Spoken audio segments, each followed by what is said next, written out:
أصبحنا وأصبح الملك لله، سبحان الله وبحمده، عدد خلقه ورضا نفسه وزنة عرشه ومداد كلماته. صباح الفل والورد والياسمين. ازيكم يا احلى متابعين، عاملين ايه؟ اللهم صل وسلم وبارك على سيدنا محمد وعلى اله وصحبه وسلم. بص بقى، انا مشطبه كده المطبخ من امبارح والبوتاجاز كده زي الفل. بص اللمعه الحلوه دي بالجلانس، يعني جلانس هوريكم دلوقتي. بصوا اللي هو اسمه جلاسي ده، مش بلاقي غيره الصراحه عند بتاع المنظفات. وده لما قرب يخلص كده حطيت له شويه خل كده محترمين وكملته ميه، فبقى خفيف كده شويه بس مازال فعال. يعني الخل هو اللي بيدي اللمعه الحلوه دي. ودي والله عندي من زمان، بس هي ميكرو فايبر كده من هنا، هو زي كده يعني، بتتلبس كده في الايد، بتلمع حلوه قوي، بتلمع حلوه قوي الازاز كله. ولما بتتوسخ خالص وتلم تراب بتنضف بسهوله قوي. عايزه انا بجيب بقى الفوط الجديده اللي هي الايك واي اللي نازله جديد دي، نبقى نجيبها كده ان شاء الله. فبس دي لو لقيتوها في حته جميله جدا. بصوا كمان مفيش مواعين خالص، الحمد لله مشطبه الدنيا كلها. المهم النهارده ان شاء الله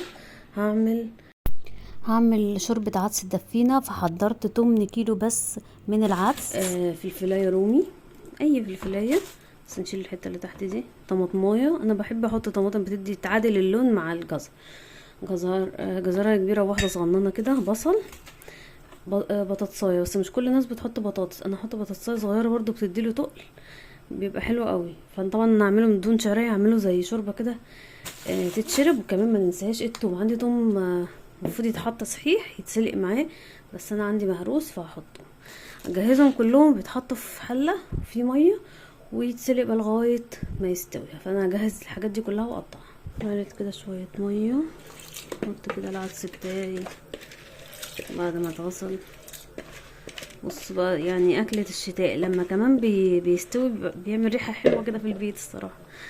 واحط معلقة صغيرة توم، او لو عندك فصين 3 بس، ويتحط كده على النار يستوي، يعني حلت الفيتامينات كلها. بص بدأت تغلي ازاي. حط لها التوابل بتاعتها، ملح وكمون وكزبرة وشوية شطة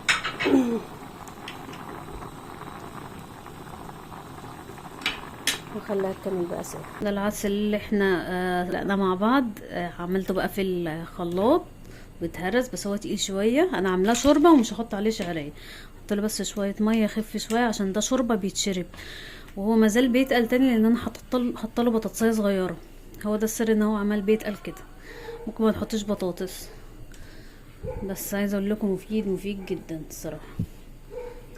ايه وكده السمك كويس، هسيبه يسخن معايا. وبتحط له بقى التوابل بتاعتك، ملح وفلفل كمون كزبره. يلا بقى نعمل شويه عجه. فانا عندي هنا بوله فيها 5 بيضات، وعندي هنا شويه جزر على فلفل على طماطم. دي خلطه كده انا كنت عاملاها. وده فلفل حراق، ما عنديش فلفل رومي، بس هنا مخلوط معاه فلفل رومي، دي كانت عندي في الفريزر. وعندي بصل، وعندي طماطم مضروبه في الكبه، وبيكنج باودر. ودي خضره انا برضو كانت عندي في الفريزر. بص هو طلع في دماغي فجاه ان انا هعمل عجه. دقيق، وهحط شويه شويه لبن. ودي عندي شويه ميه، والتوابل بتاعتك بقى اللي انت عايزاه. فانا حطيت 5 بيضات، بس انا عايزه قبل ما ابدا اشغل الفرن الاول، عشان دي اكنها عامله زي كيكه كده. بس اشغل الفرن ماشي. انا اضرب البيض كده، شغلت الفرن خلاص. احط شويه لبن بسيط، بسيط. لبن غالي يا جماعه، كل اسبوع اجيبه اللبن السايب. لو جايب 26 كل اسبوع يزيد جنيه، كل اسبوع يزيد جنيه. انا للاسف ما عنديش فلفل اسود. ليه كل اسبوع يزيد جنيه يعني؟ حلال ولا حرام اللي احنا فيه ده بجد؟ حطيت شويه ميه، وابتدي ان انا احط شويه دقيق. احنا هنعاير كده بالحب.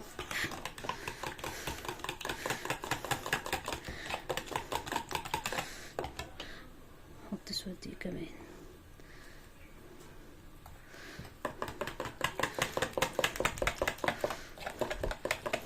بيكنج باودر، احط معلقه صغيره عشان يديله نفشه كده شويه. بس عايز دقيق تاني ولا انا بتهيألي؟ انا بقالي كتير ما عملتهاش الصراحه. العجه دي عملتها زمان على القناه، بس انا بقالي كتير ما عملتهاش. لو محتاجه طبعا سوائل تانية هحط. فهحط كمان، نضيف كمان ايه التوابل. نبدا اولا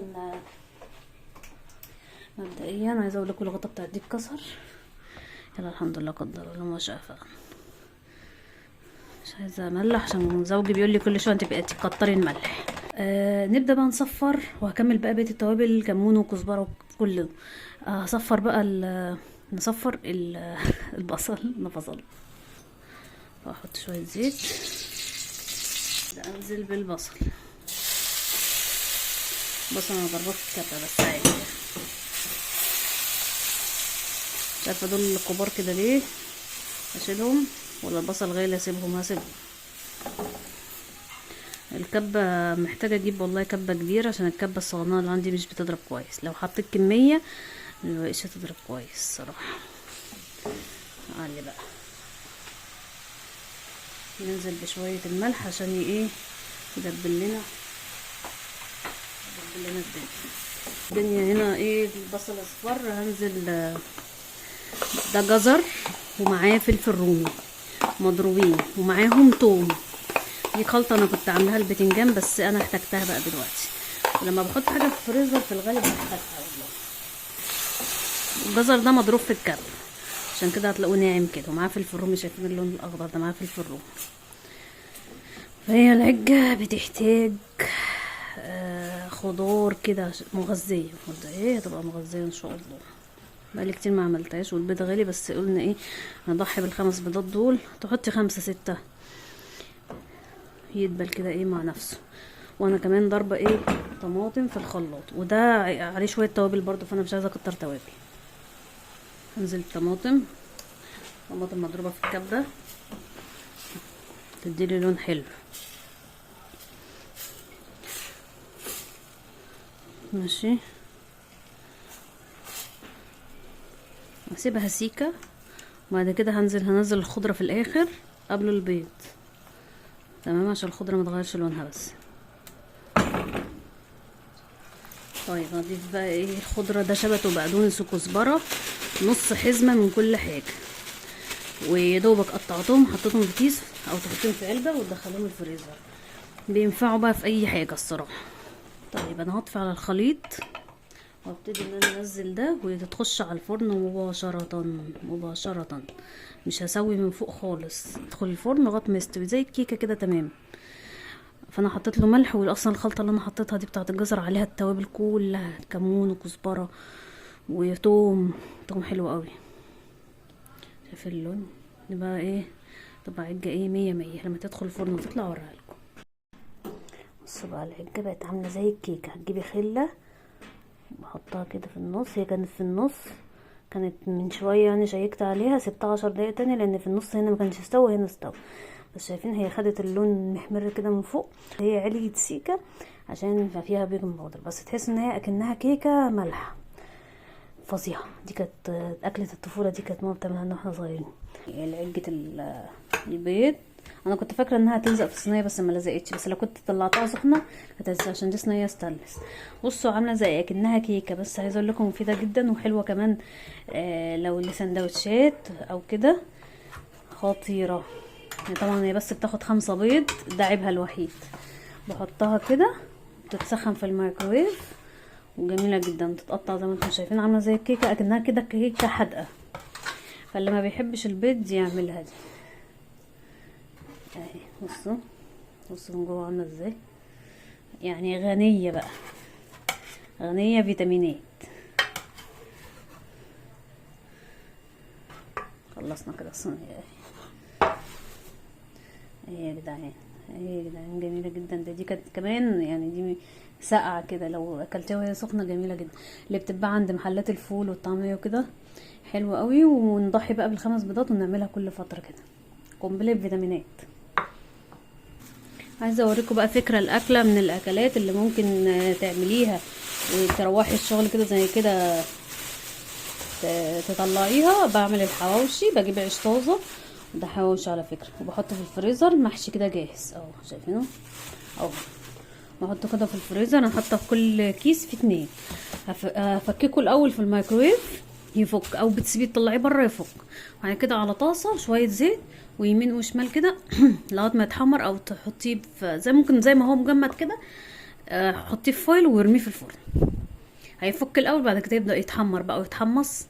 حاجه فظيعه وسريع وحلو قوي. فانت بتتبلي اللحمه وترميها جوه العيش وتتفرز زي كده، ويطلع لوقت انت ملكيش نفس تطبخي، فبتبقى فكره حلوه قوي. فحطه في الميكرويف بس ان انا مستعجله. لو انت مش مستعجله لا سيبيه يفك براحته. عندي بقى الطاسه الكبيره دي، نبدا نعمل الحواوشي عادي بقى. اشغل بقى العينتين اللي جنب بعض دول عشان دي طويله، احط عليها الطاسه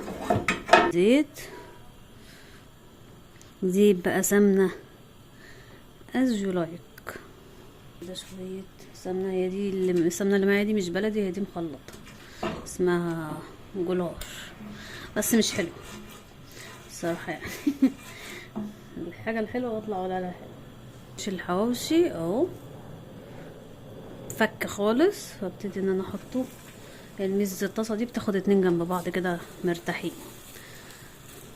ما يحمر بقى نبتدي نقلب. بصوا اكله سريعه كده في الروقان. الست اللي عاملها اعمليهم وفرزيهم في الفريزر. لحمه بقى، فراخ، اي حاجه تمام. بصوا بقى كده نقلب، شايفينه ولا جدع حواوشي بتاع بره. ده لسه فاضله تكايه، خليه شويه. العين اللي جوه الصغيره بس احمى من العين اللي بره دي. لو لقيتوه شرب الزيت كده هزودوله زيت تاني، بس انا مزودش زيت كتير عشان ما يبقاش غرقان. بس وكده الحواوشي اجدع من بتاع بره وانضف واحلى. بصوا بقى خلصت كده الحواوشي، سهل خالص. انا كنت عملته قبل كده معاكم على فكره في العجين نفس الخلطه، بس انا المره دي استسهلت وعملته ايه في العيش. طلعناه كده، وكل رغيف بالمقص بروح قسمه 2. يا لهوي سخنه جدا